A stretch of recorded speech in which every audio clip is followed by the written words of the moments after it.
What's up, guys? Welcome back to another episode of the Literally No Subtext podcast. This episode is an interview with my ENTP brother Cameron. It is simply the exact audio file taken from a video that I recently released on the channel, in which I interviewed Cameron about what it's like to be an ENTP, his cognitive functions, and various other questions that you guys asked us. So thanks for tuning in, and I hope you enjoy the episode. What is up? This is my dear friend and brother, Cameron. And God. He's joking. Cameron's an ENTP. He has notably appeared in some of my videos. He was in the hotel video.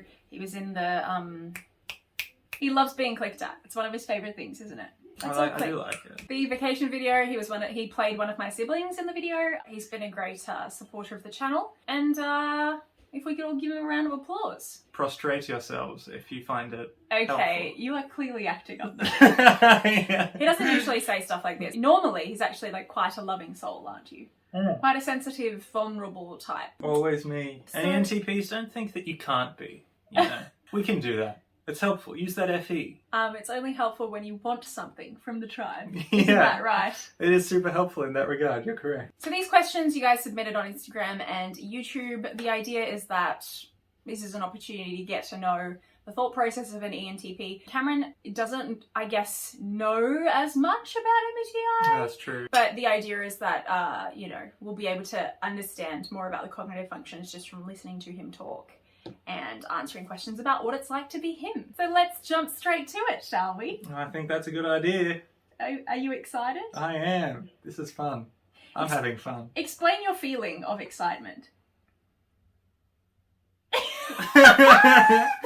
Really engaging that FI trickster straight. Question number 1. Cleo Ross asks, what stereotypes about ENTPs do you find false/annoying? Well, I think obviously, straight up, just the classic that we just debate everything just for the sake of debating. Because that, paints us in a very, confrontational light. And, I mean, to some types, I'm sure that we do seem confrontational because, I've had experiences in my life where my friends or people that I'm talking to are like, well, chill out. Like, why are you asking me that stuff, But I need to know that you know what you're talking about.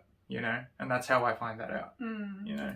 We, and then the other 15 types, perceive that as confrontational. I don't try to sugarcoat, if someone says something and then, doesn't back it up or anything, I will ask, why do you believe that? Or why do you think that, And that can be, if they haven't thought it through, that especially, I think, then they might take that as more confrontational because it's asking them to explain something that they don't really know. But that's why I do it, Yeah, it's because not I want people to know. I want to know that they know what they're talking about. It's not because you want to change their mind. Yeah, no, not at all. I mean, sometimes I want to change people's minds if I think their views are dumb. But, it's not the main drive. So that's what I find out annoying. Yeah. You find it annoying, but not necessarily false, because you do tend to debate. I can vouch for that. Yeah, I mean, I debate. Yeah. In terms of other stereotypes, I don't actually know if there are any. No, legitimately. Oh, well, I guess, terrible person.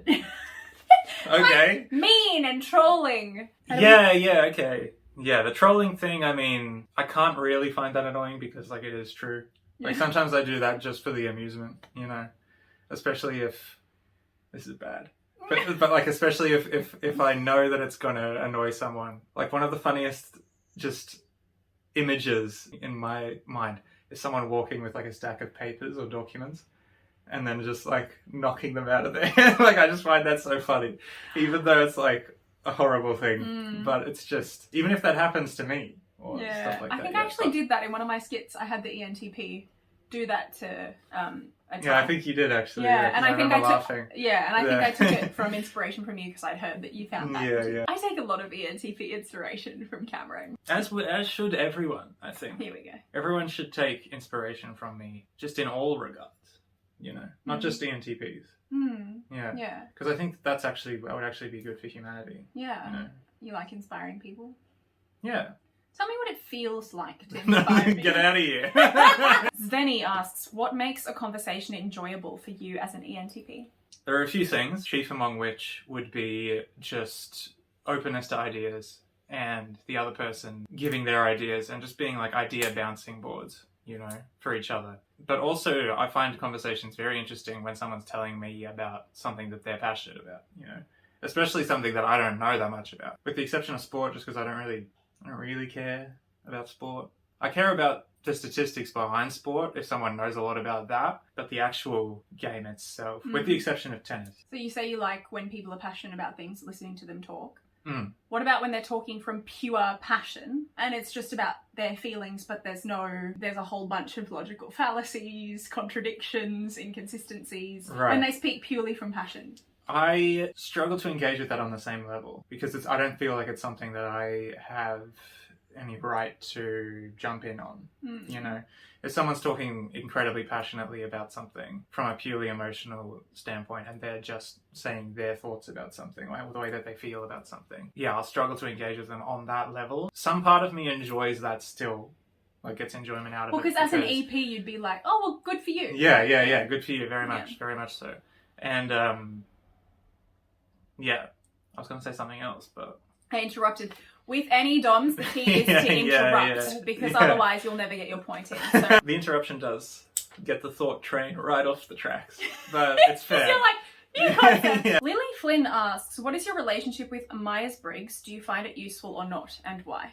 So my initial reaction to Myers-Briggs, I think Jenna was the first one that really mentioned it. So our sister mentioned it at first, and I was like, oh, that's new. That's novel, you know. It was different from like, am I going to offend people by bringing up astrology? Yeah. I don't place any stock in astrology. I'll stay with that. Other people can. I'm not trying to say that you shouldn't. But disclaimers. Yeah, this one seemed to have like at least some backing in reality and, you know, pseudoscience or pseudopsychology. Well, just observable data. Observable data, like not linking it to the stars for sure. Or the moon or yeah, the definitely. moon. Yeah. And like, linking it to the human brain, which exists and is like, you know, because the moon and stars don't exist. So, you know, the human brain and like the way, and it really helped me understand a lot of the people in my life, especially a lot of S's, who at the time I didn't know were S's, and I was always kind of like, something's missing. You know, like you're just a bit. I was a teenager, right? So like, I was just like, yes, you're not on the same level. You know, like I can't relate to you in the same way that I can with ants. You know, even not knowing that they were ants at the time, but yeah, we love perpetuating that stereotype. Yeah. No, I'm saying that since discovering it and looking it over, I can identify with S's more, and I understand S's more. SPs. I should clarify and say SPs because SJs can just... I'm joking. I'm joking, yeah. SJs I still kind of struggle to really... Understand. I understand them. I understand where they're coming from and I understand why they say and act the way that they do. But it's just so different from the way that I act and think that I can't identify with it, you know? Like, I can understand why they think a certain way and why they act a certain way because things are important to them in different ways and, you know, SI or whatever. But, do you need to identify with someone to be able to appreciate their energy or what they're saying or their personality? Do you have to identify with them? I don't, like, I mean, I think on a close level, yes. But, no, I mean, like, I've had a few SJ people in my life. A few. But they, you know, I still like them. They're cool. They're fun. And they're good to engage with, but it's just I can't engage with them on the same level that I could with, say, an ENFP or like another ENTP or an ESTP or an ESFP even. Probably because Cameron literally, his ideal vibe is like he can sit in a chair for 3-4 hours just discussing concepts, and for an SJ or an S in general, probably they would get drained or disinterested by that kind of stuff. So that's probably what you mean. Yeah. Sorry. Yeah, that's what I mean. No, all good. Yeah. Just thought I'd. Yeah, no, that's good. You got all these Eddie ideas floating around. Gotta tie that down. So to sum up, you like MBTI because it helps you to understand people. A tool for understanding. Yeah, definitely. And it helps me understand myself a lot more. Yeah. As well. I've got to use that NI to rein in the NE and bring it to some conclusions, which I will be doing in this interview. So that'll be helpful. Question 3. I'm a fat llama asks, what's your position on free will and how do you deal with it? My position on free will as in non-determinism. Take it as you will. Okay. Free will, I think, exists, and I think it's important to believe it exists, because determinism, to me, is just like super depressing. You know, like everything that you do has been preordained and is going to lead you to your path in life. And I understand that some people, SJs, might be like, oh, that's great, because now this is where I was always meant to be, stuff like that. And I can understand how that to some people might be. I was joking with my SJ comment, by the way, SJs. Love you guys, you're great. But what was I saying? Hey? Yeah. It's important for me to believe that free will exists for my own peace of mind. To be able to have the freedom to bounce between ideas or hang out with the people that I want to hang out with or do the things that I want to do because I want to do them in that moment, Not in a hedonistic way, but just like having freedom to control and live your life the way that you want to. And also it's like, isn't that just boring? Like believing in determinism where everyone's just like kind of on their track and they just go. Like, if that's the way that the world actually works, I'm glad that I don't know that yet, Yeah. Do you think it's easier for you to believe in a possibility that hasn't been proven because of your NE, as opposed to other types who would need to really deep dive to believe and like lose sleep over it to really believe that free will exists? Do you see what I mean? You're kind of like, well, I can believe that this and I'm happy with it just being a possibility. I mean, we have proof of free will. We're going to go down a weird path here. I wouldn't say that we have proof of, like, anything, We've had this discussion before. Yeah. But with your NE, it's probably easier to believe in this stuff. Oh, yeah. Like, happy to just accept, that's a possibility. I don't need... Possibilities is, like, my bread and butter, Things could be a certain way. They could be another way. I went into an existential crisis the other day when I was rejoicing over Easter during the Easter Vigil at church. And I was like, it's just so beautiful that Jesus loves me and like chose me and like he would, he would have died for just me. And he's like, oh, you and probably the other cycle of humans that existed in the universe before you. And I was like, no, we're the only cycle of humans. And he's like, it could be. Yeah. It could be. Okay, yeah, great. But it could be that there was a whole other universe of humans. Yeah. And then he's just like, and I was like... No, but the thing is, these questions don't change anything. There's no need to... Yeah, it doesn't change our fate. Yeah, it doesn't change anything. It doesn't change the way that you live your life, does it? It's just a question. And it's like, hey, what about... There could be, lurking outside our stratosphere, some gigantic cosmic horror that could devour the world in a nanosecond. There could be. And it's just invisible. It's just completely invisible. But, who cares if there is, Because we can't see it, so we don't know it's there. And if it did devour the world in a nanosecond, all of us would simply cease to be. So it wouldn't cause a difference in anything. Enjoy sleeping tonight. Yeah. I probably sound like bat insane. There's a micro. Joy asks, what makes you feel appreciated? Two of the biggest things are someone just being open to hearing ideas, or hear me speak. Because I have a tendency to rattle on. Just being open to it, asking, even if it's just like novel, entertaining, or like token entertainment of my ideas. Of just being like, oh, what do you mean by that? Or just asking questions. Even if it's like, I say something and someone's like, that's really ridiculous.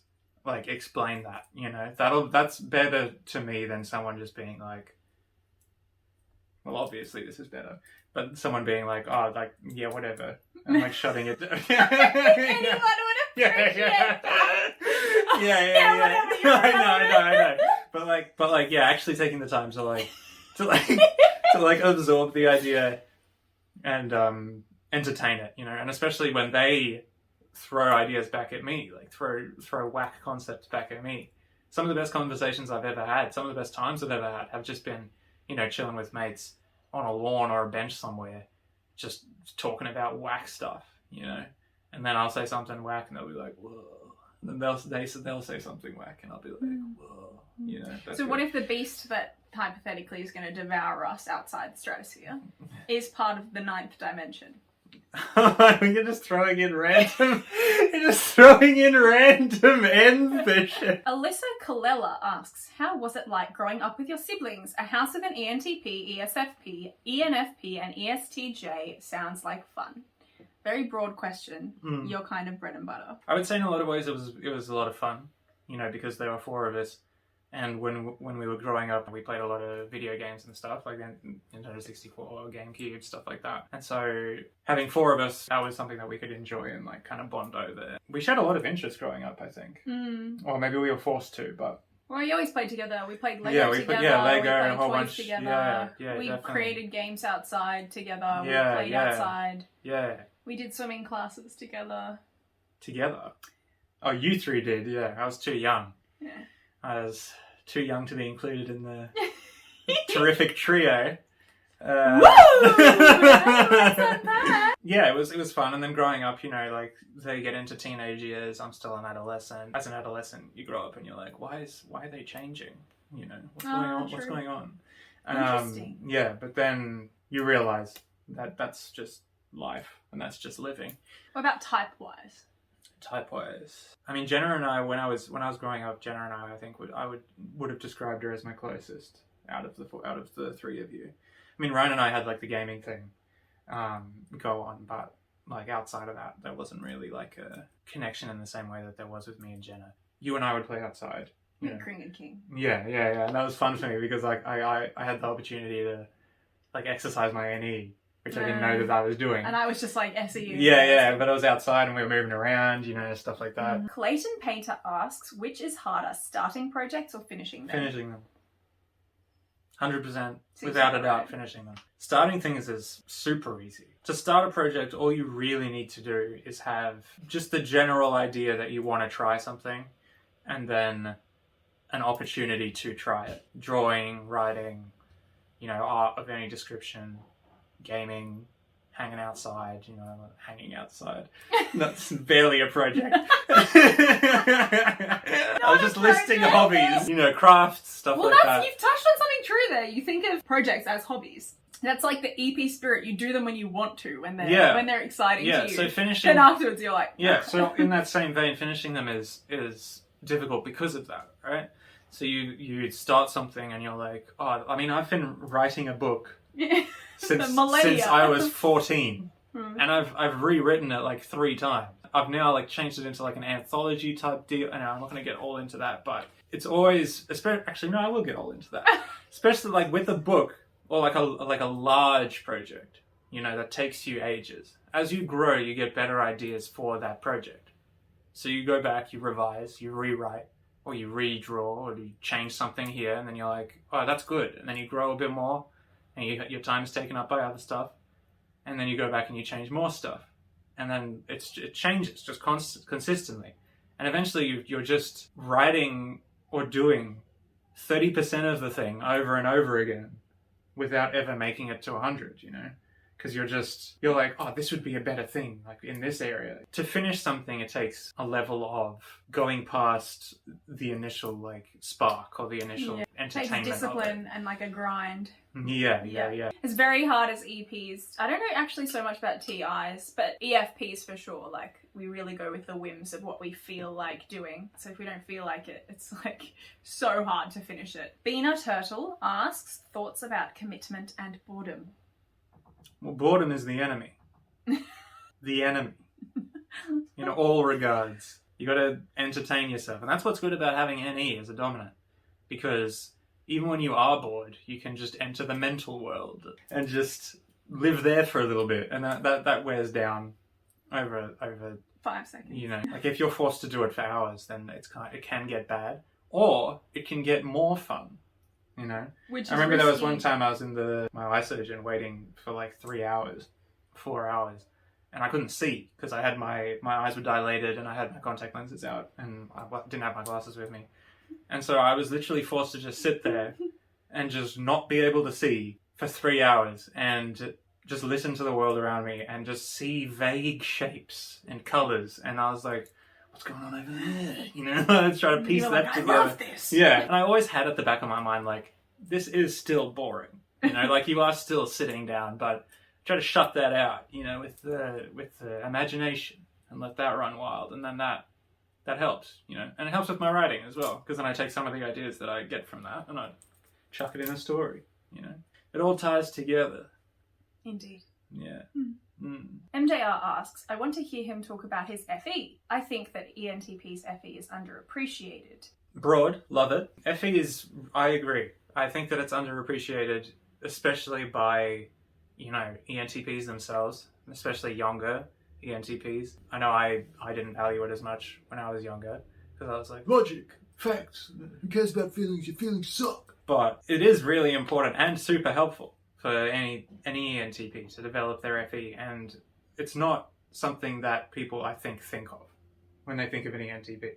They think about the confrontation, and they think of the confrontation and the debating and everything else that goes with that, you know, just like, oh, feelings mean nothing, facts are nothing, you know. Like in a group setting, having the ability to read a room, basically. That's how I really view FE.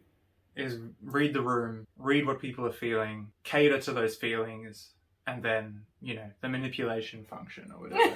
But not necessarily negatively. Like, if you read that someone else is feeling down, you can manipulate them into feeling better, you know? It's not always just manipulating people into doing what you want them to do. It's why ENTPs are known as being... People think they're the debater at all costs. They will want to get their point across and change people's minds. But I think of that more as like an ENTJ stereotype, because an ENTP, they're one of the types who are known as being really charming as well. They are always aware of how to pick up the room, make jokes, entertain, switch on that party mode. I often look at like ENTPs, Cameron included, and I'm like, how did you read that the way to charm that person was so drastically different from how to charm that person? Like, you have an ability to read what the person needs and wants in the moment, which is what I don't have. My charm for one person could easily offend another person. But for you, your emotional experience is tied to the tribe. You naturally match the energy and what the tribe needs.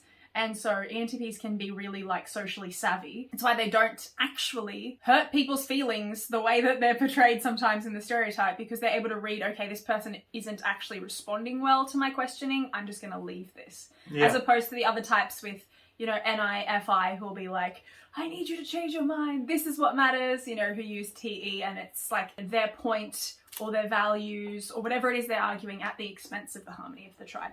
Emotional experience separate from the tribe. Yeah, just had to take over that one. No, 100%. We have to look after our followers, you know. It's important. It had been a while since you'd made it. What were some common misunderstandings between you and your sisters while you were growing up? What do you wish people understood more about your thought processes? Answer the first one first. Okay. I don't know if there were that many with Jenna. I feel like we always understood each other, but we just maybe didn't always like what the other person was saying or meaning. But I feel like with you there have been like quite a few, because I feel like sometimes you thought that I was saying something because I believed it, like because I like believed. Oh yeah. Yeah, and I was really just trying to offer you another perspective, or trying to understand your perspective. Or I perceived you as taking a shot at me, or like making fun of me or something. Yeah. Which was never my intent. Well, I'm sure it was sometimes my intention growing up. Siblings, all that jazz. The main thing is that I wish people understood more that my thought process takes a while sometimes. Sometimes I'll start talking, and I'm sure you've noticed by now, I'll start talking and I'll be like struggling to find the point. You know, I'll be like dancing around the point, or like if I really want. Oh my gosh! Look. What? Can you see it? Oh, you're trolling me. Okay. You're trolling. Anyway, go on. You're crying! You were saying I even knew you were doing that, but I was like, no, but maybe there is something. Yeah. Oh, man. Sometimes I need to explore... Ooh, here's a good one. I need to explore both sides of something, even if someone very close to me is coming to them with a problem. I need to know the other side of it to make a decision on that problem, you know? And, like, I'll still support the other person, like, coming to me, like, a close friend or whatever, coming to me with that problem. I'll still support them, but I just wish that they understood that I need to know the other side of it to actually do that. Good example of TI, introverted thinking, making your judgments, because you need to internally categorize things and understand them in logically consistent, logically coherent ways. So in order to draw a judgment, you would need to understand all of the elements of the truth. Yeah. Yeah, that. Yeah. Zao asks, how do you show appreciation to people close to you? ENTPs are known for hating anything correlated to emotion. So I was wondering if you ever had a moment of weakness and how you generally approach showing your true feelings. Brackets, romantically or friendly? Okay, first of all, we don't hate emotions, alright? We've got FE. We may struggle with FI, our own emotions and our own way that we feel about certain things, but we are pretty good at understanding the emotions of others, you know, and understanding what they need in certain situations. That's my initial thought. And now, because I was focusing on that part of the question, I didn't listen to the rest of it. I mean, you didn't even answer the first part of the question, which Classic. was, how do you show appreciation to people close to you? Oh, right, yeah, okay. I feel like that's more a love language thing. Mostly words of affirmation and acts of service. If I really appreciate something that someone's doing, or I really appreciate someone, my first thing will be, you know, words of affirmation and just like heartfelt words of affirmation. And I'm good at understanding how I feel about other people, I think. Just not about myself sometimes. So you like receiving words of affirmation or giving them? Giving them. That's how I show my appreciation. Really? But I don't appreciate you. I'm saying people that I appreciate. No. So, because the half of the question... I do give you words of affirmation. I say good job on videos and stuff. Oh, that's true. Yeah. That answers the part that says, how do you approach showing your true feelings? In a friendship way, yeah. Yeah. Yeah. Romantically is a bit harder, but that's just like romance in general, I think. And also I haven't even thought about that in like, I don't know how long, 6 years? Arabic Treasure asks, are you on the shyer or bolder side? Oh, it depends. Depends on the context, like the environment I'm in, the people that I'm around, where those people are from. In situations where I feel uncomfortable, I'm going to be shyer because I'm going to want to view what other people are doing, the way that they act, you know, how they interact with each other, how they interact with other people. So it's like I'll shy away from being out there if I feel like the situation is something that I'm not comfortable in. You know, like the group of people that I'm around, I'm not comfortable with them. I'm not going to go out and say random BS, you know, like some people do that. So you admit it's BS. I'm just saying like random stuff, you know. Have you ever felt so introverted that you thought you might be an introvert? Night. Cute. Yeah, I mean, when I was initially typed by Jenna, I think was the first one who actually called me an ENTP, I was like... Jenna was great. She came in the door, she was like, bang, you're an ENTP, yeah. But I was you're like, an ENTP. At the time, I'm like, why though? Like, are you sure? Am I sure? And like ever since then, sometimes I'll be on a walk, you know, and I'll be like, maybe I'm not. Maybe I have these other things going on. Yeah, but like maybe I'm an INTP. Maybe I'm... The test, by the way, the first 3 times I took it gave me INFP, you know. In what universe? I know. How are you even answering? Well, that's the thing about the test, right? Because it's like depending on what mood you're in, you're like, it's like, do you like hanging out with other people? And you're like, well, right now, no. So I'm gonna like maybe put like a 3 because I know I usually like to hang out with other people. No, I'm not questioning the I. I'm questioning the F. How did you answer questions that skewed you to an F result? I don't know, man. I took it a bunch of times. No, but the first time it gave me something that wasn't an ENTP, I was like, that's interesting. Because I trusted Jenna's judgment and I trusted her knowing her stuff. So I took it again and it gave me another thing that wasn't ENTP. So I was like, well, this test is gimped. And then once you know that it's skewed, you go back, you read the questions, and you're like, obviously this is skewed. Yeah. It's like, what mood are you in right now? Well, the problem with online tests, the moment you're aware you're being tested, it's not an accurate test of the cognitive function. Yeah. Cognitive functions present without you being aware that they're doing it. So it's going to happen when you're 100. Subconsciously interacting with the environment and the world. 100. And sure. the moment you know you're being tested, that's going to affect the way you're answering it. Not to mention your cognitive functions are impacting the way that you're perceiving each question. We perceive things very differently. The moment you say a social gathering, I would perceive it as a big party. Other people might perceive it as like their intimate group of friends playing board games. And so we both answer, we love that.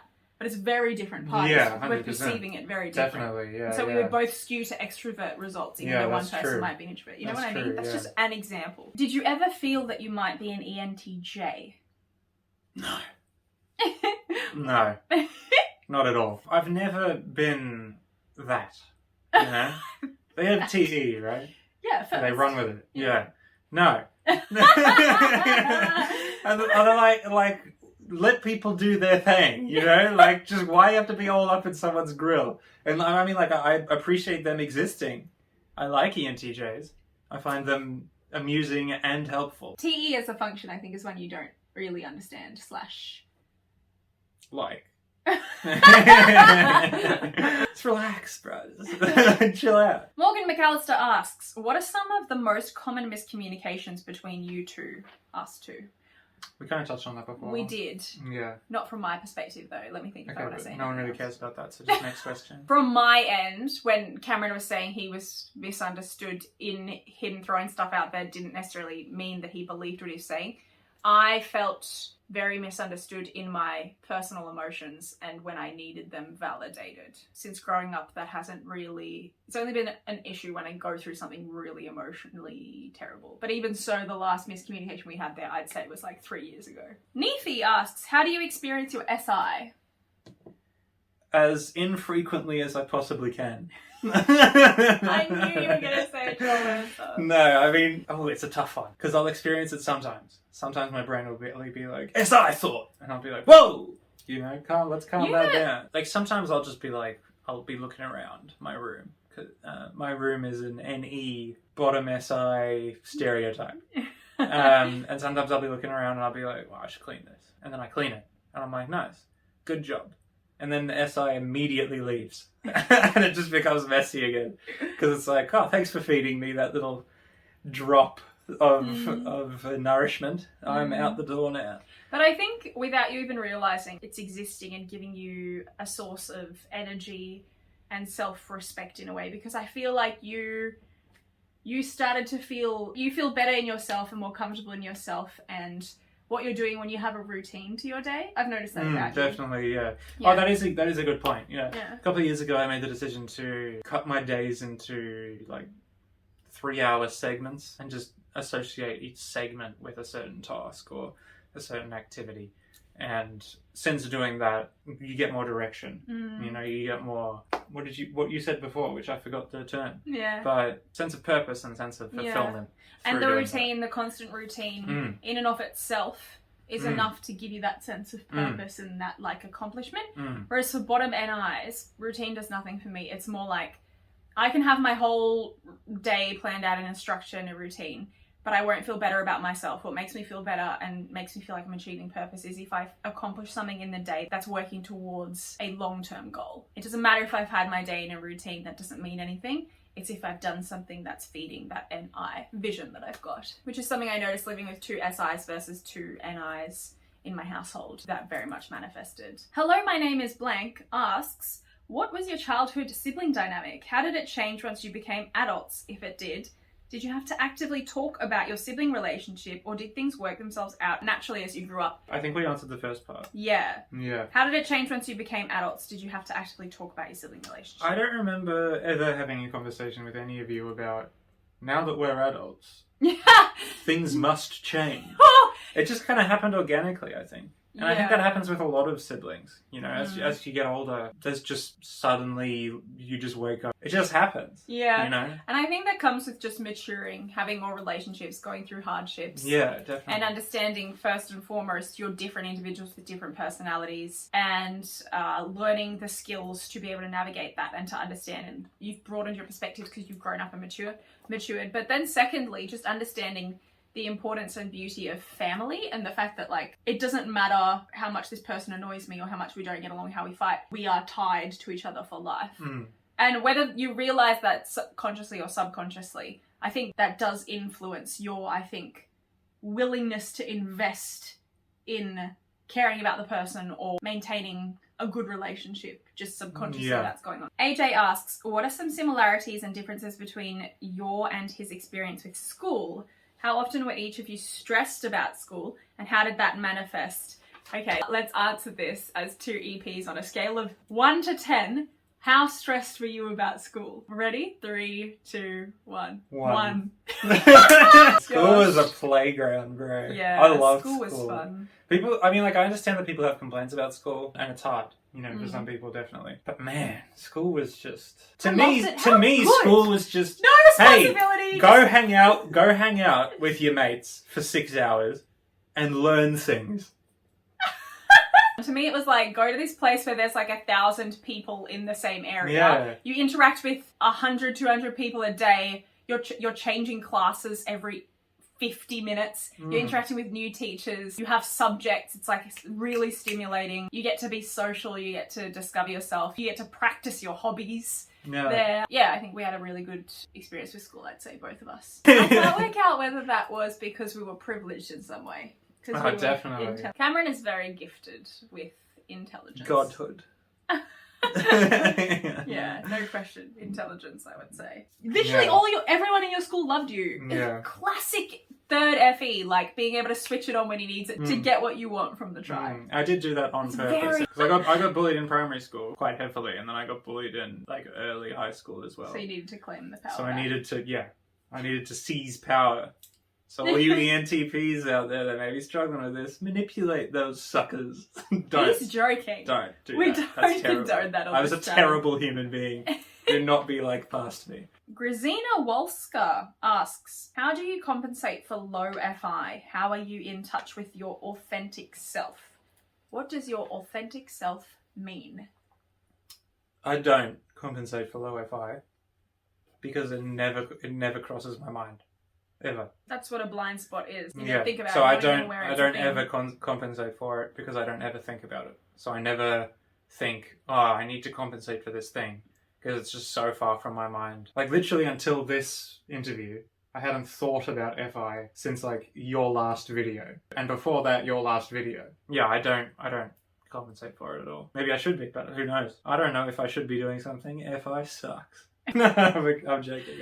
I'm trying to think of other ways to ask this. When you feel sad, what is that like? When I feel sad. I know for a fact that you don't cry except in movies and art.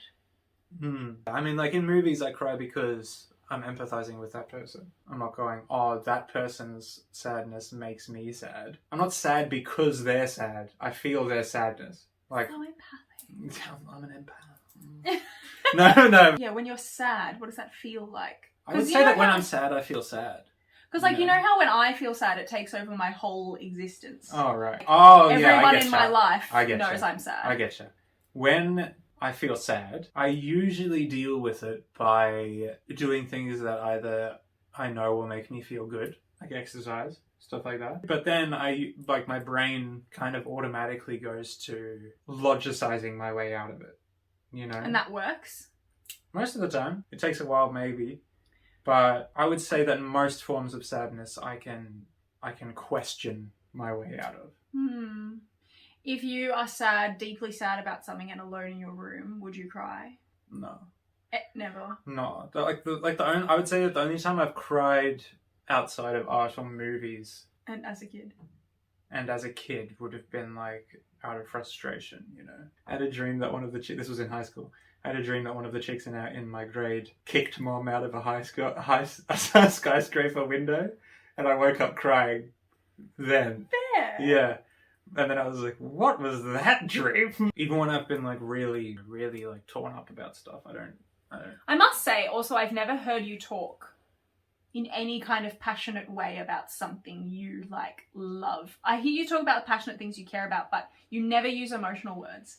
You're not like, I just love this. It makes me feel this way, which is so FI. You're like, this thing is interesting. This thing is dope. This thing is rad. Like, yeah. Which to you means like fascinating. Yeah, it makes me think. Yeah. Or I enjoy it. What do you love?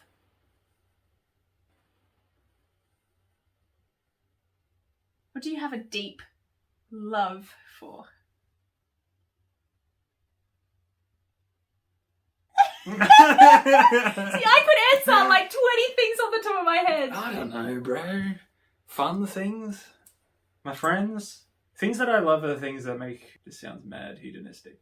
But things that make me feel good, I love. You Also, or like, But they have like to- my family, I love you guys. They have to make sense to you, though. Yeah, because things Can, that like- things that don't make sense to me, I can't connect with. Yeah, there we go. See, that's TI versus FI. Because to me, I'm like, it doesn't matter if it makes sense. I feel this way. I feel this impulse. I go with the ebbs and flows of what I feel. That's what I'm using to make judgments. To Cameron, he's always using what makes sense in his subjective set of rules and protocols that is TI. But the thing has is, like, devised. things, people can make sense to me even though I don't agree or understand them. You know? Yeah. Like, I can understand what's making them do, I think I was saying this before, but I can understand what's making them act or behave or do things in a certain way. And I can connect with that. I can connect with their motivation, but I can't connect with sometimes the actions that come from that motivation, you know? Yeah, and that's where the connection kind of stops, and then I'm like, well, that's a shame, you know? Probably as far as we're going to get about Trickster FI. Thank I'm the the same. good Lord above. How do you balance what you think with your TI with the emotional harmony of the group, Effie? I wouldn't say that I'm ever trying to balance them in like a conscious way, you know? I'm not They saying work together. I'm not saying that like it's not something that I think about. Oh, I've used too much TE recently. Now I need to use. Sorry, yeah. I've used too much TI recently. Now I need to use some FE, or like, you know, you got to keep the scales balanced in the balance. Sometimes I value the harmony of the group over my own logic, my own, like, if someone's saying something and it's not like at a party or something, if we're in a large group talking and someone says something and everyone's kind of agreeing with it, sometimes I might come out and be, if it's a group I'm comfortable with, I might come out and be like, oh no, but this thing, you know, like this. But that's something that FE would not want to do, because what the tribe wants and values and the very purpose that they're together in that situation is to have fun at a party. Yeah, that's what I'm saying. So it would be out of place to... Yeah, if it's in a small group, then I will, you know, because I'll be like, especially with my friends, I'll be like, well, I know you guys are all open to this, so the TI that I'm using is fitting into the FE, you know, because the FE of that group is open to the TI. And the reason the tribe is together in that situation is to get to know each other and grow in friendship. So that it's not or to explore have fun ideas and peace and stuff like that. Yeah, for sure.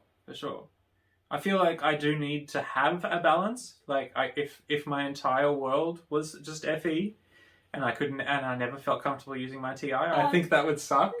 I think that I wouldn't like that. Channeling_change asks, what does it take for you to be vulnerable with someone? About Couple of drinks? About eight standards. It really depends on... Or what do you consider to be vulnerable?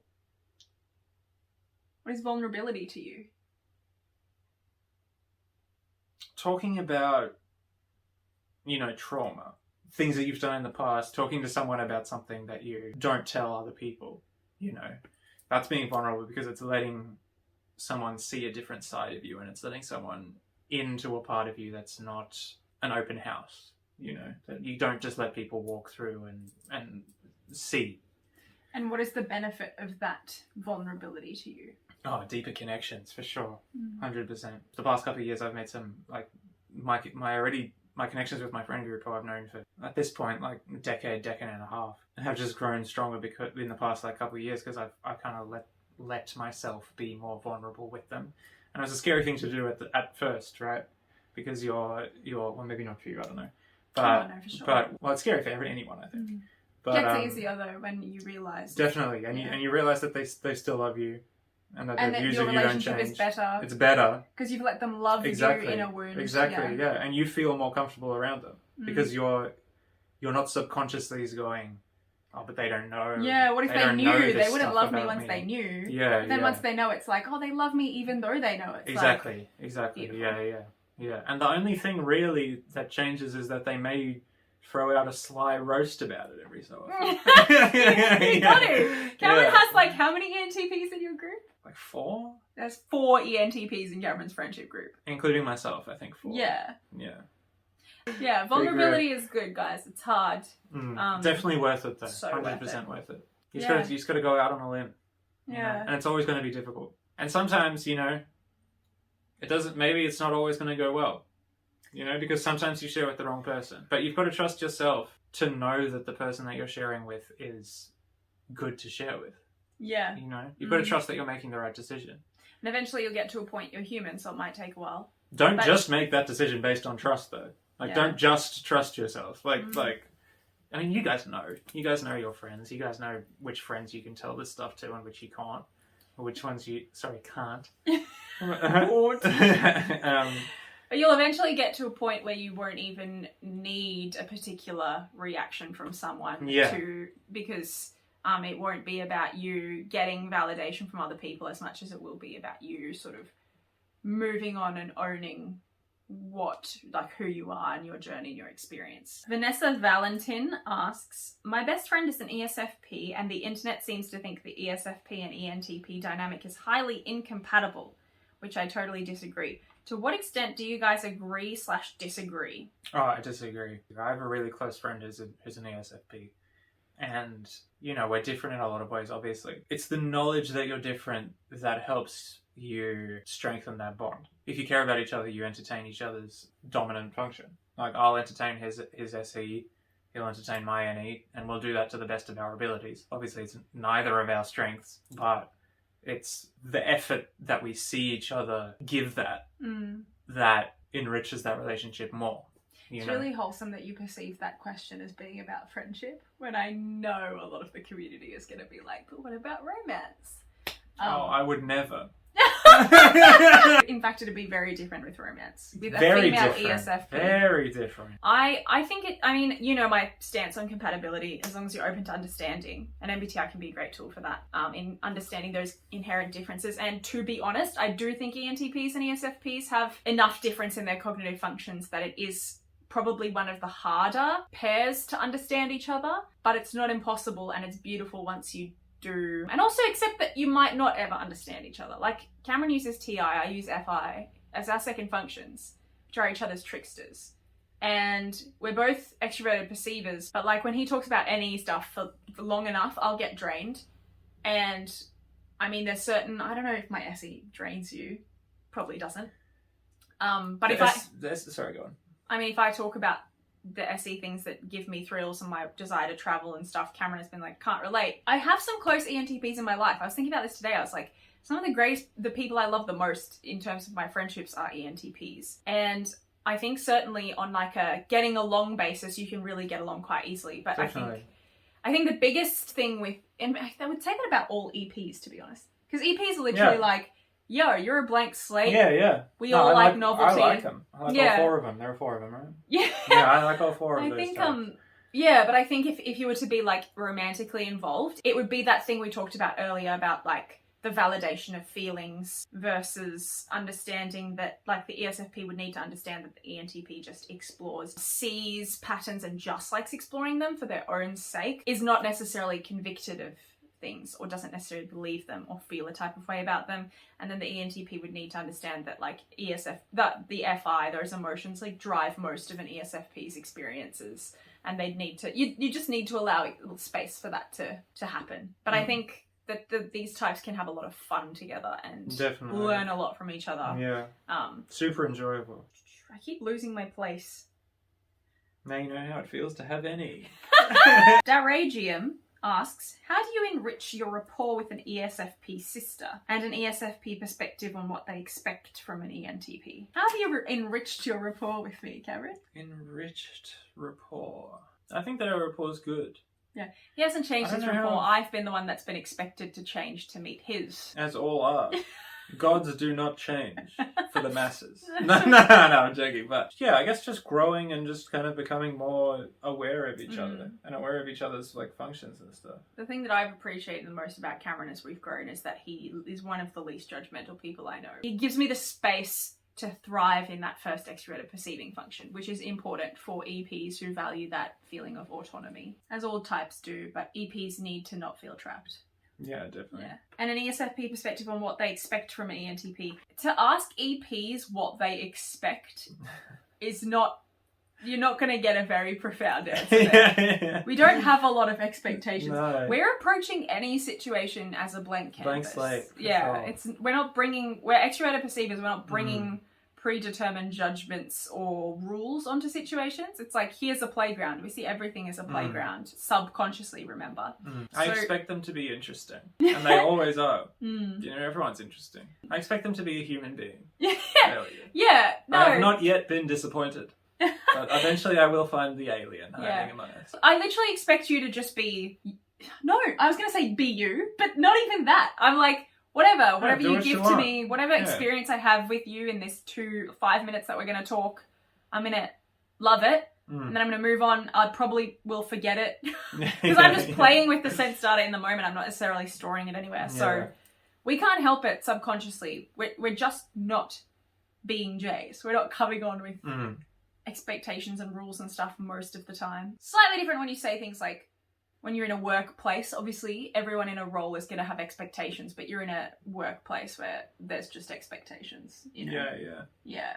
Or I guess in romantic relationships would be slightly different.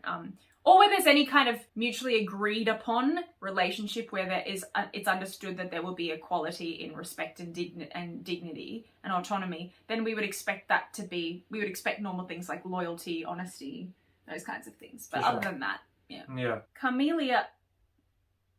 War turtle. Camellia Antonia Morong asks, did the fact that both you and your ENFP sister share the same first function make you get along better with her, or did it make you somehow compete with her during childhood? That's just not my jam. I just don't really compete with people. It helps connect with... Well, I mean, that's wrong. I do compete with people. I love competing with people. Mentally. Fair question. I take back everything I just said. I feel like it helped me connect with her a lot. I felt that there was no need to compete with her. I looked up to her a lot because she was the one that I could connect with the most in those idea bouncing sessions, you know, or just exploring mental playgrounds. And also she could understand and help me with a lot of the issues that I had growing up, coming from like a similar place. Not an identical place, but like anything. Sorry, I didn't listen to your answer because I was focused on the butterfly. Always trust your gut. If you feel something is wrong, that's because it usually is. Cameron has one of the best intuitions I've ever seen. I do. Yeah. If you want a good intuition, build a little shrine to me in your house. Make offerings. No, we don't condone false idolatry. Yeah. This is the internet. False? You're a crime. No, I'm joking. Don't do that. This is the internet. That can be cut and used against you in the future. How? Like they can cut that. And use it against me how? When you get a big corporate job. Nick Merchant asks, how does your sense of humour as an ENTP differ from your siblings? Oh. You can be ruthless. My brain, it's the darker side, I would say. I can appreciate humour in pretty much almost anything, regardless of what's going on. Like, even if something terrible has just happened, if someone says something that I find funny, I will laugh. If I was going through something bad and someone made a joke at my expense that I found funny, I would laugh at it. Whereas I feel like you guys would be like, get offended by it, you know? I can do the dark, but you definitely are darker. Yeah. And in our family, there's not, it's a comfortable space, so you can make those dark jokes. Yeah. But you wouldn't necessarily do them in all situations. But you would laugh at them. Definitely, yeah. And also, I find it really funny when someone tells a joke and no one laughs.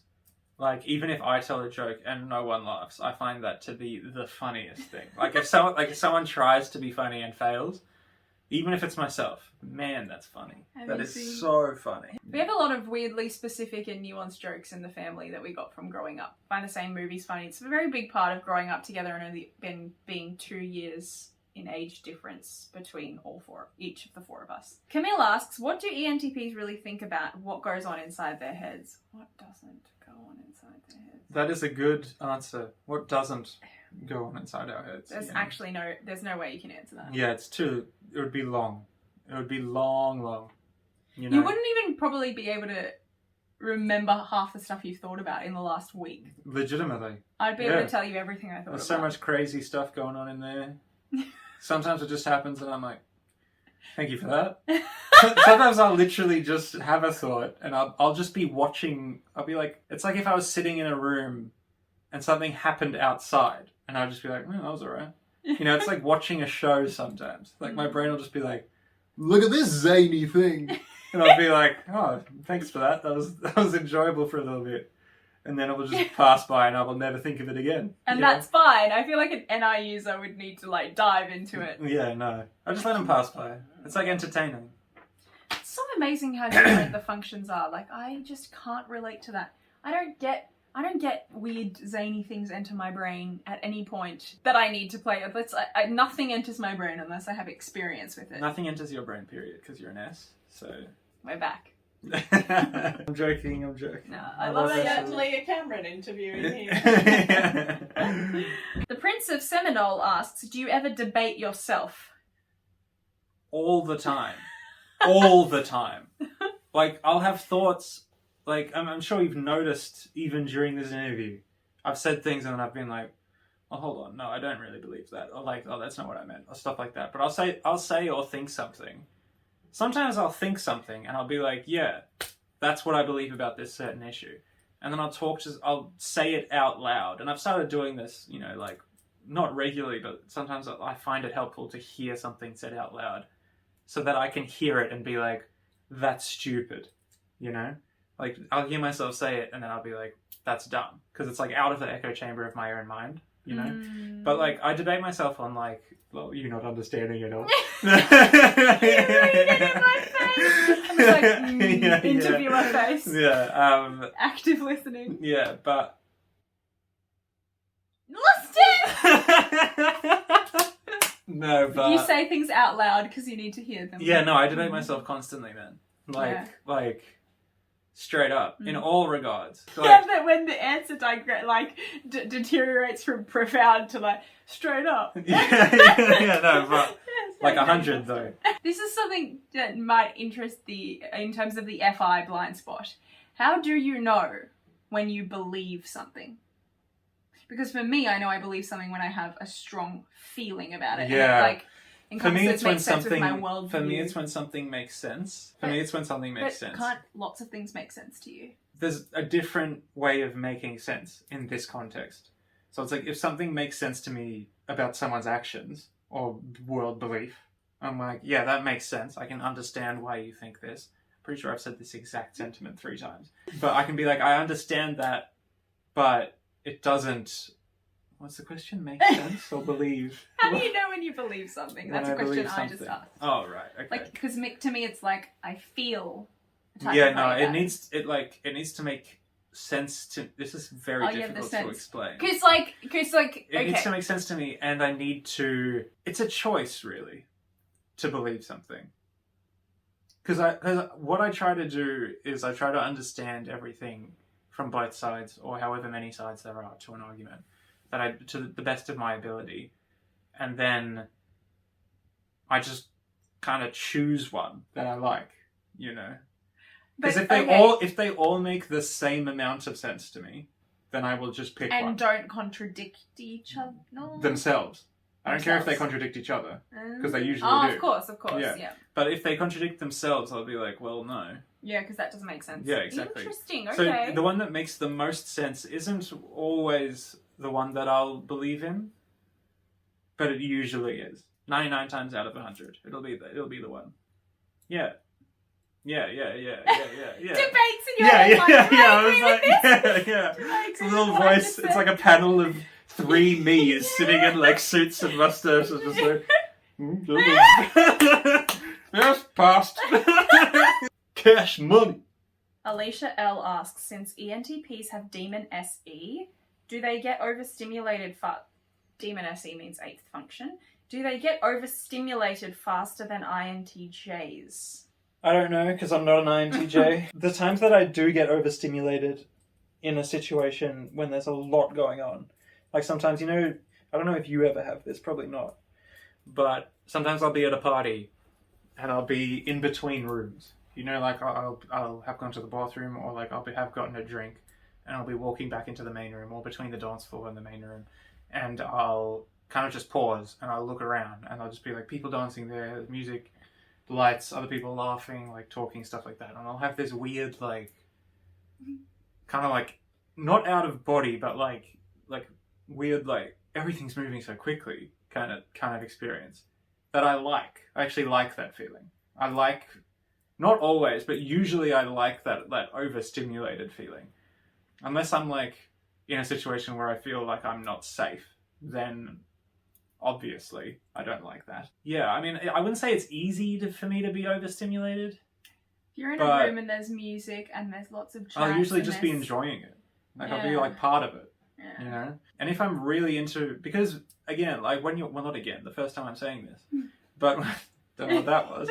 But when you're, because you've said it in your mind. Yeah. But when I'm in a situation like that, I'm at a massive party or there's a lot of music going on, and I'm talking to someone, even one-on-one, everything else will kind of fade away because the conversation to me is what's happening now, and the rest of it will just be background noise, background vibes, you know, and that'll enrich me through like vibe osmosis. Yeah, I wouldn't say that it's super easy for me to feel overstimulated. Vibe osmosis. Yeah. I do in the city though. I don't like the city. Just like the streets of the city, when there's like a ton of stuff going on, I'm like, it's too much to keep track of here, you know? Why do you need to keep track of it? My brain just needs to keep track of it. It's like, what's going on over there? Looking for danger, or like looking for like other vibes, or there might be something interesting happening over there, you know, and there's like a ton of stuff going on. Or if I'm in a situation where it's not a party, and it's just like, you know, with two other people sitting around a table talking, and there's a bunch of stuff happening around me, then I'll be like, whoa, but that's like NE, right? That's just like, there's a ton of stuff going on, and my brain's like, what's the shiny thing over there? Yeah. As opposed to dominant SE, which literally doesn't get overwhelmed by sense data at any point, at any time. You're kind of missing out. It's kind of fun. To get overwhelmed by it? Well, I get overwhelmed by other things. Yeah, but the sense thing is like something else. It's like, I feel like you'd enjoy it. Like moving through, and then other stuff is happening around you, and you're like, where do I go next? You know, like, where's the next thing? There's like people over there like playing a game, and there's people over there like dancing or something, and you're like, where do I go next? And you're like, you have that like moment of like outsideness. No. Oh, okay. See, weird. even for me, I'm like, I don't think where do I go next, I just go. SE is always just acting. Right. There's no, yeah. Like, you have SI 4th. Oh, interesting. Creeper. She's like, I don't know. Jenna's so gaming to get in. Does doing research energize ENTPs? Yeah. I mean, I find that, because research to me is like just looking into things. And the things that you're looking into are things that you're interested in, usually. If you're okay, 2 parts. Let me start again. First thing, no, if someone else is telling me to do that research, then I'll be like, well, this sucks because I don't want to do this. You know, even if it's a topic that I'm interested in, if someone's like, research these specific parts of that topic, I'll be like, but I want to. The NE needs to feel like it has the freedom to frolic. Yeah. In the same way that SE does. So in that context, no. Yeah. But in all other contexts, I would describe research as looking into things that you're interested in, looking up whatever it is about them. Yeah. And that energizes, I think, anyone, because you're participating in something that you're interested in. Yeah, no. If you're researching trips to like Korea or wherever, that'll energize you. Yeah, that's 100%. research. If I'm interested, I think for you, research. you just get interested in everything. Not everything. Some things just flat out bore me. Like some topics, I'm like, you know, researching them, I'm like, nah. But hearing someone talk about them, I'll be like, yeah, all right. Yeah. And then if that piques my interest, I might research them. Yeah. But yeah, not in. I think NI would research for an end. NE would research for itself. The end would be just the experience of researching. I think the whole research thing is why the NEs have the stereotype of doing the rabbit hole searches on Wikipedia. Oh, I do that. And then they end up on weirdly different topics. Oh man, I've had so many. Is reading logical fallacies mentally painful for people with TI as a dominant or Okay, I can't talk secondary function? I can't talk for anyone else that has TI. This is again something that is in 2 parts, depending on the context of the logical fallacy. So if someone is on social media and they write a logical fallacy and they have no sway over the people that are going to see that logical fallacy, then that's funny. That's amusing. Because it's like, what made you post that? Have you thought this through at all? If the person posting the logical fallacy has like a website or an article or like a paper, what's the internet paper? Blog. Thank you. Blog and they are posting a logical fallacy, and they have sway over other people, young, influential people, or just not influential, influenceable.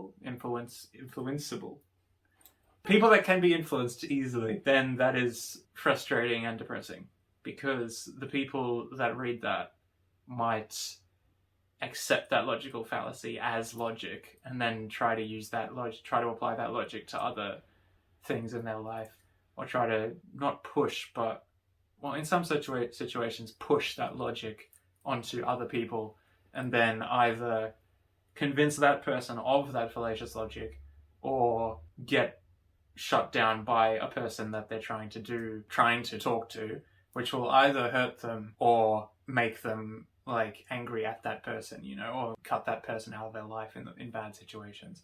I'm impressed with how long you stayed on that train of thought. Well, now I'm off it. Yeah, it's gone. She did kill it. I think you were pretty much done. Like, okay, no, Kristen thinks I was done, so we're done. Logical fallacies. Yeah, so that would be bad, because then that person is hurting themselves and other people and it's at the their expense relationships. Of truth.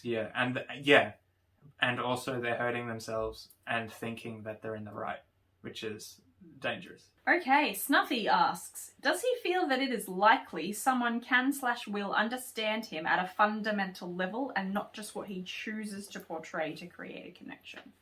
Yes, and this goes back to what we were saying before about being vulnerable with people, right?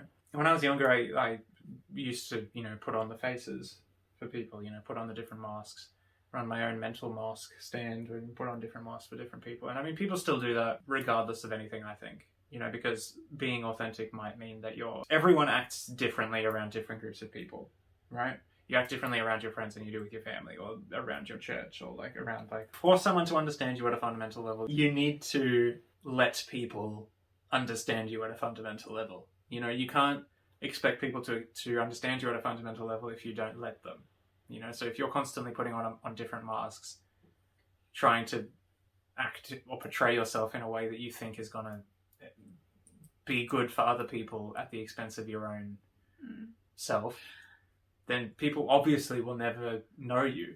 They'll never, and then you'll feel bad that you're not being you, and then you'll feel bad that other people don't know you, but you haven't given them the chance to. So, what does it take for someone to understand you at a fundamental level? What would you need to show them for you to feel that they understand you at a fundamental level? What is that to you? This may seem kind of counterintuitive, but just not really caring so much about how you come across to them. Because if you don't really care that much about how you come across to them, then you will be the most authentic self that you can be, I think, because you won't be putting on those masks that I spoke about. When you put less pressure on yourself to be understood, and you just be yourself and drop the masks, then you will naturally be understood. So cut that out. So if you don't put like, pressure on yourself... I'm going to repeat this. Or to phrase it in another way. To accept that it's okay that humans actually can't understand each other at a fundamental level. I would say that... And to just accept just accept the reality of that. Then just be because then you're not putting pressure on yourself to be understood. Do you think that human beings can actually be understood at a fundamental level? Or is life about acknowledging that? I think in terms of someone's ego, yes. In terms of the way someone, maybe not 100%, maybe not like fully, but the way that you view yourself, you can portray to another person. It may not be your subconscious thoughts and all of the other stuff, but I think that you can do the majority of your conscious thoughts and opinions and stuff and things that make you can show to other people. Yeah, the reason I was asking is to just carry on this whole train we've got going here about understanding TI-FI differences, and to me, I've never felt fundamentally understood in every capacity and every element of who I am, but I certainly feel the most understood when people endeavour to understand or validate or empathise with my emotional experience with things, or why I've reached a certain value or belief that I have. Cupcake asks, which qualities of Kristen do you wish you could have?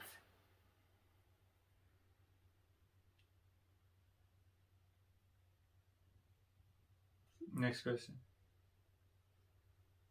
No, I wish I could have the FI. I think that would help a lot. But also just in terms of you as a person, I think the outgoingness, you know, like the just, I'm gonna do this thing, you know, and not be like, I want to do that thing, but here are a bazillion ways that it could go wrong, or here are a bazillion ways that all of this stuff could go right, or like, you know, be paralyzed by that choice, or that option paralysis, you know. Yeah, like the freedom to just be like, this is what I'm doing, and I'm doing it now. Yeah. You know. So you've literally listed that was essentially SE, and then you also listed FI. Does not that say something so like wonderful about the human experience of recognizing qualities that you don't necessarily have or see in yourself, and seeing the beauty in them, and that we all have gifts based on our type that we can offer other people, and that can be found beautiful by other people if we just endeavor to understand. For sure. Yeah, and it's cool because that's something with using MBTI as a tool that's not something you'd necessarily covet.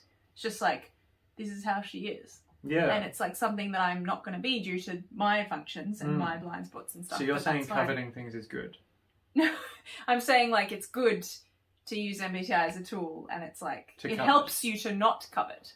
Oh, okay. Because you recognize, like, I could covet TI, like I could endeavor to actually use TI one day, but knowing MBTI, using it as a tool, I understand, no, I'm actually literally never going to use TI, and to use TI would like contradict my FI, which I love about myself. So. But anyway, you can still see and admire things you love in other people and aspire to use. Is there a ghost in here? Things. I don't know where we this keep voice hearing is. this disembodied voice. So Jenny's in the room. She just said a good point, which is that with MBTI, you can see good qualities in other people and be like, that's a beautiful quality, and I appreciate that quality, but not beat yourself up for the fact that you don't have that quality yourself. For sure. But still endeavor to use the quality. Like, I can be like, I'm going to try and be better at FE in like forgetting my FI and like trying to meet the vibe of the tribe. But accepting it's not my natural mode, and that's fine. There's beauty about my FI. So Yellow Spice Family asks, and this is the longest question we've got, so bear with me, we'll break it up into sections afterwards. Why y'all be forever approaching every inquiry in the least socially productive way possible? Okay, that was the main question. And they've added, as an ENFJ, this has been my primary frustration with ENTPs. Their foundations of fascinating ideas that they couldn't possibly have pitched any worse if they'd been trying to sabotage themselves. Brackets, are you trying? Like, seriously? So often, I've had to utilize every facet of my charm and linguistic facility in a desperate attempt to rescue an ENTP's very worthy idea from the dustbin of collective rejection, only to have their progenitor lose interest and throw the entire room into a new furor before I'd finished. Arrgh! As we've touched on in this interview, I don't I'll let think you that's answer true at all. It's not. As we touched on in this interview, like, we use our FE more genuinely. I think a lot of people than people think we do. You know, maybe the ENTPs in your life are just, you know, I mean, not developed. Yeah, maybe they're still in their larval stage of godhood, and they haven't become us yet, the hive mind. Yeah, like I can appreciate how you have perceived certain ENTPs in this way, particularly if they're maybe like younger or like haven't, I don't know, integrated all their functions or whatever, however you want to put it. I know a lot of ENTPs, and it's not my experience at all that happens.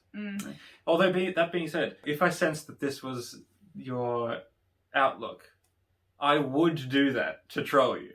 Like, I would continue. I would Shocking.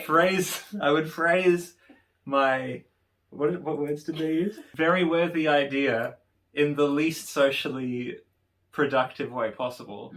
To troll. Just to annoy you. Yeah. And that's just something that I think all of us would find amusing. Indeed. Most of the time, they're not seeking social harmony. I mean, when we just have raw ideas, sometimes we might just throw out an idea without really cooking it first. Just throw out a raw idea into the pan of the social idea. I lost that metaphor. into the cookout of the social cookout, and just hope someone else cooks it for us. And you know, I do that sometimes. I'm just like, hey, what about this thing?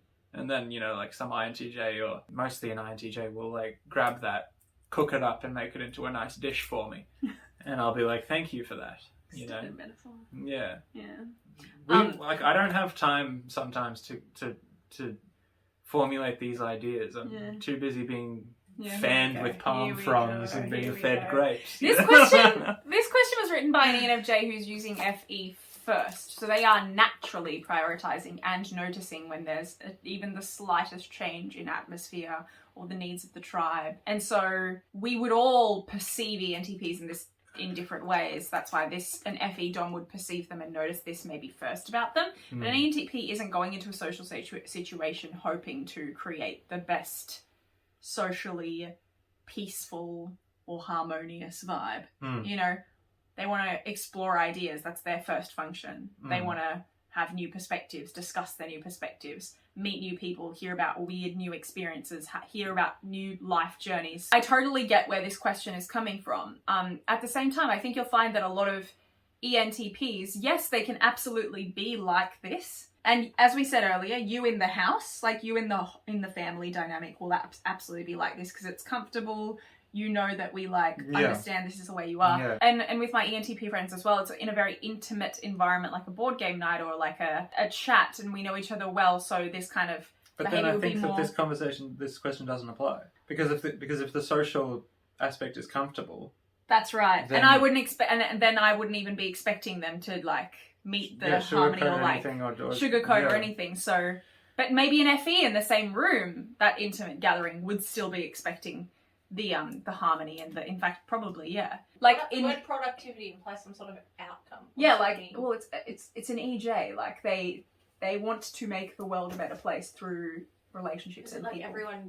Everyone working together to create a better something. like world together, create better. This is phrased in like the relationships. context of like a job. Every inquiry in the least socially productive way possible. So when we're asked questions, we respond in the least socially productive way possible. Does that mean towards an end of everyone getting along or achieving a goal or something? Because ENTPs would be thinking about that in some capacity, but not really. Well, an EJ would be approaching an EFJ would be approaching a social gathering being like the outcome is for everyone to have a good time together, night a shared experience, grow in fellowship. Fountains of fascinating ideas. Which to me we can grow in fellowship, and that's a goal. Like that's a nice outcome. Well, that's what humans desire. Exactly, but it would look very different in expectation or whatever. We were talking earlier how EPs have far less expectations going into social situations. Yeah, sure. But yeah, you'll find that like in bigger situations, Cameron even said it earlier, like when he's at a party where he hardly knows anyone, he won't have this behaviour. He won't say half the controversial things that come to his mind. Do people go into social situations being like, let's have a socially productive time? Some people definitely do. I think so. But that's just so foreign to my brain. I know. You go into a social situation and you're just like, anything can happen! There's literally no future or goal. It's just you're constantly experiencing the present. The present moment. Yeah. Anna asks, did you know about Myers-Briggs before or after Kristen? How did you react to me starting my videos? We knew about it at the same time. Yeah, I think I touched on this like early on. I think, you know, when I said that Jenna gave it, like kind of came home and was just like, bam, here's a new thing. In terms of how I felt about you starting your videos, I was very happy, you know, because COVID. That's when you started, right? So in COVID, obviously difficult to see people. It was kind of a struggle for me as well because I couldn't see my friends. Usually I see my friends every weekend, but on other times I could just be in my head, you know, or just playing a game or reading something.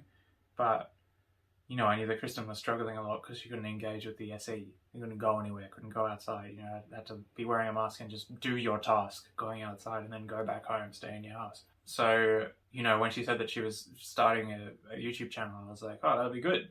That'll be great because you'll be able to engage with people online. Straight up, didn't think that it would turn into the thing that it's turned into.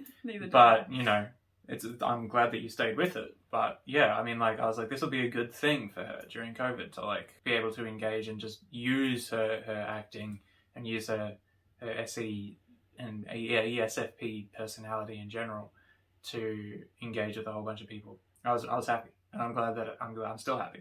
I'm glad that it's become the thing, and you know, glad that you guys are so receptive of it. So thanks for that. Cheers. Let's Craft with Daisy asks, does your brother complain a lot? I want to craft with Daisy. I wouldn't mind. Let's get her out. Let's do some craft. Love some craft. Cameron is one of the people who complains the least I've ever met. Nice. Grammar!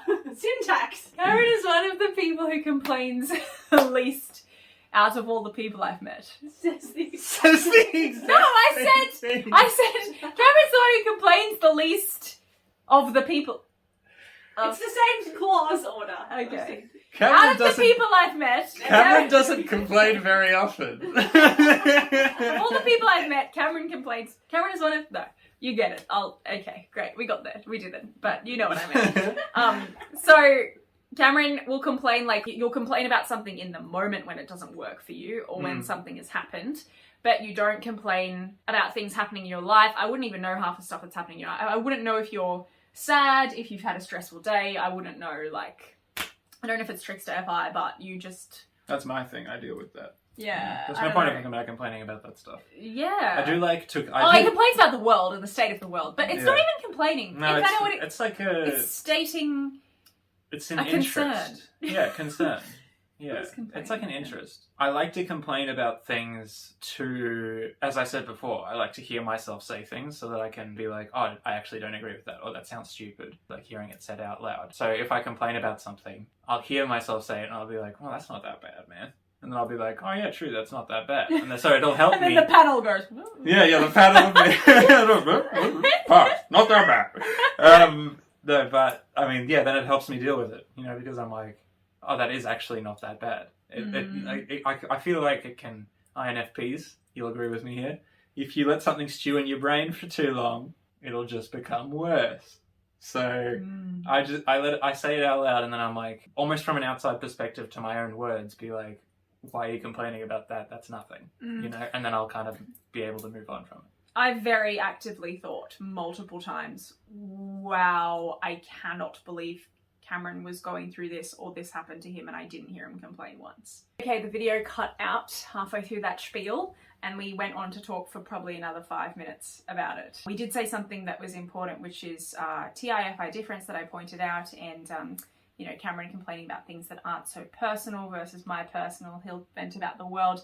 Then we said that the word vent is probably better than complain, because the word complain implies that you think the world sort of owes you something, and if you're continuously complaining about things that, like, subconsciously you convince yourself that you are still bothered by this thing. Jenna pointed out that if you are complaining about things a lot, it probably points to something subconscious that's going on that's deeper than the thing you're complaining about, which points to maybe needing to go to therapy about it. And then we talked about how this sounds like you're doing commentary on people having a debate.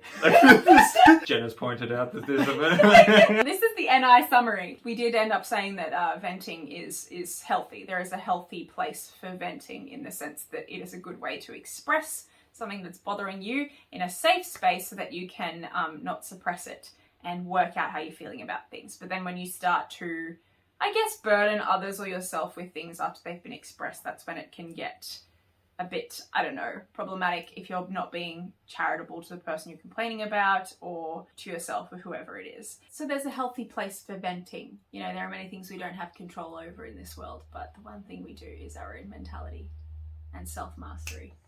Can I just point out something about NE for the viewers? Before, when we actually talked about this, before the filming cut out, Cameron and I were both very enthusiastically chiming in ideas. And then because it was repeated and it was something we'd already talked about, we did not throw energy. I know, I was the same ideas. The same ideas, we didn't throw them back like, in. they're dead to me now. They're gone, man. And also, talked about Old once. ground. it's old literally ground. because they just disappear after you say them. It's like Kristen's just summing it up and we're like, they're gone. They're gone. They're in the vortex, man. That says something about an extroverted the nature of extroverted perceiving functions. You're experiencing them in the moment, but they're not being stored away anywhere. It's the same with sense data for SE users. It's chaotic. You experience it, you play with it, and then it's gone. And I think this will be the final question for the night. Save the biggest one for last. So, Claudia exists. Value for money. How does your faith fit in with your life and personality? Well, it structures a lot of the way that I act, I think. You know, it's almost like a free set of FI. It's like a demo FI version, you know, like the faith. Because it's like, here are some things that you believe. Oh, I see. Yeah. So you said earlier, when I asked you what constitutes a belief to you, you said it's the thing that makes the most sense, or at least it has to make complete sense before you believe it. So you would say that the faith Yeah, it makes sense. I mean, the thing, yeah. I mean, to me, and I understand that this is different for everyone else, but to me, the Christian creation story does make the most sense, because it's easier for me to conceive of a time before everything existed and then a being made existence than it is for me to conceive of there being nothing and then everything just appearing. And even when I was like atheist, like that was still, I was still like, well, that still makes the most sense. So like maybe I wasn't like a true atheist or whatever, but it still made the most sense that there was a higher power making all of this, you know. So that No, I've absolutely had this dilemma myself. Yeah. I agree with you. Yeah, so that's how it fits in, and it's like that does, and you know, I've questioned it in the past. Everyone has, you know. You have crises. You have crises of faith and all of that jazz. Yeah, I question everything constantly, but you know, part of the faith is, you know, like reason will only get you so far, and then you've got to take the leap. Yeah, take the leap, jump in, and use the faith to explain the rest of it. Or not explain it. Well, explain is a bad word for that, but yeah, just have faith that the rest of it is the way it is, you know. And I mean, like, people that believe in the Big Bang have faith that that's the way that the universe was created. So everyone has faith in a creation myth. Well, have faith in the scientists too. Yeah, everyone has faith in something. So having faith in different things, other people might be like, oh, well, that's silly, or oh, that's lazy, or there was just some force that created all of this. And then to other people it might be, oh, well, believing that everything just appeared is lazy, you know. So everyone's different in the way that they even view. even the artifacts and the fossils that were collected to support whatever it is where the world came from, unless you've touched those things for yourself, you're having faith in the testimony of the people who collected and saw those. There's always faith in and as our technology grows more and more, and our ability to create things grows more and more, then that's going to be even more thrown into question. You know? Oh yeah, for sure. Because then it'll be like, well, we could have just made all of this stuff, you know. Yeah, interesting. And far into the future, it could be, well, humans made the universe. If technology gets to a certain point, if we survive long enough for technology to get to a certain point where we can create whatever, then I can see it being totally feasible that people would be like, oh, well, humans of the past made all of this, you know, or we made all of this. That classic dilemma of, you know, there's nothing to prove that you're the same person as you were when you fell asleep last night, you know? No. You don't know that dilemma? I've just heard it for the first time. Oh, it's a classic one. When you go to sleep, you're unconscious. Like you're in a subconscious world, a dream world, if you will. And then when you wake up, you're you, but you've just woken up, and you have all of these memories of the past that could have come from the subconscious world, and just been things that were just pulled from there. And then I'm probably not explaining this 100% correctly. I get it. It's just the first time I'm hearing this. It's the first time I'm hearing this. This is killing you. I know, I was going to say this. Thinking about the Cartesian ego and how you change over time from when you're like 7 to 27. How do you know you're the same person? Yeah, exactly. Well, it's Theseus ship. Yeah, it's Theseus ship. Faith fits into everyone's life. You know, even if someone's atheist, that's a faith in itself, because they have faith that there are no gods. You know, they have faith that they're right about it. That they're right about the fact that which is their faith is not provable. Yeah. So faith is, everyone has faith in something. Even people that think that they don't. They have faith that there's nothing else, or like there's nothing, and there's all the other stuff. It's like a nihilistic religion almost. Maybe not religion, because religion is like structured and junk. That's the second part of it, right? How does faith fit into your life? With your life and personality. Personality. Probably has. I mean, it definitely has, right? Because beliefs structure your personality. They structure the way that you see the world, the way that you interact with the world, the way that you interact with other people. You know, the teachings of the faith that you believe. They'll structure the way that you act to other people. Myers-Briggs can only take you so far when it comes to faith and personality, because faith is ultimately faith in the Christian, in God, is ultimately just sitting with God, being in conversation in the presence of Him.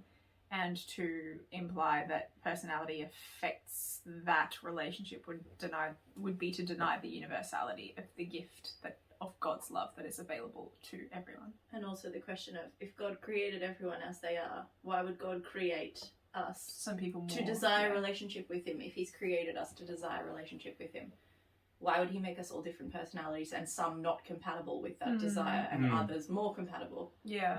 Why would he make us all different?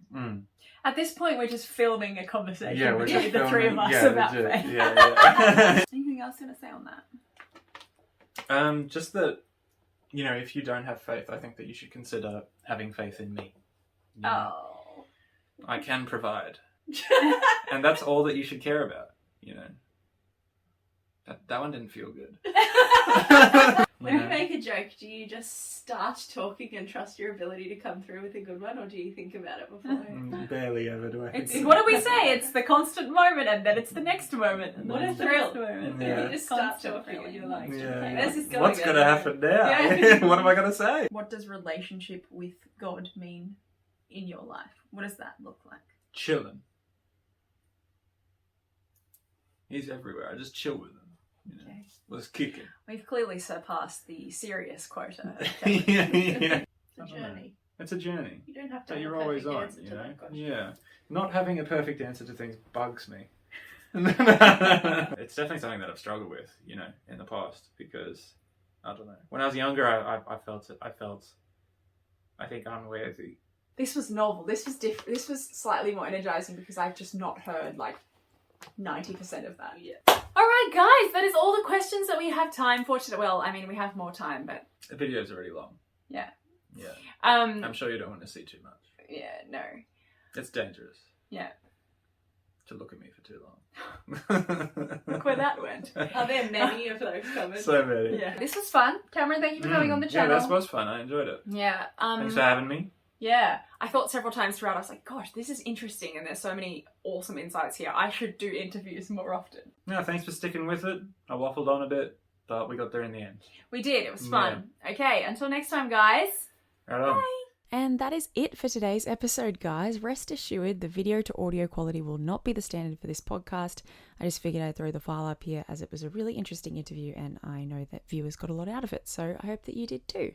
If you like this episode, please feel free to tune in for more in the future. I'll be throwing up probably all of my 5 days content in audio format on here, as well as some other random interviews and such. So please feel free to jump on over to my YouTube channel, Dear Kristen, if you like what you heard today, and also give me a follow on Instagram to see some of my favorite comments from you guys and my type trend polls and other random adventures. Cheers, guys, and I'll catch you next time.